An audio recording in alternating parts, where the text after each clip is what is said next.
L'option esthétique, c'est une option qui se combine avec l'option français art d'expression au 3e degré. Elle offre tout d'abord la possibilité de parfaire son expression à travers des ateliers d'écriture qui sont menés en lien avec des concours ou sous forme de projets divers, que ce soit en rapport avec la photographie ou les différents genres comme la nouvelle, le théâtre, la poésie par exemple. Ensuite, elle ouvre une fenêtre sur l'art à travers le cours d'esthétique proprement dit.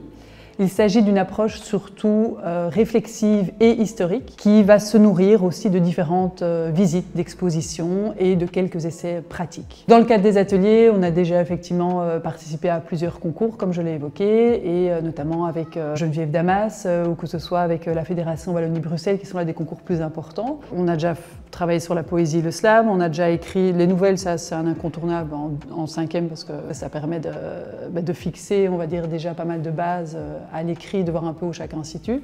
Le but n'est pas d'en faire des romanciers, le but c'est aussi d'apprendre. On a fait effectivement des expos où on est parti sur certaines thématiques de société avec des photos qu'ils ont prises eux dans la rue.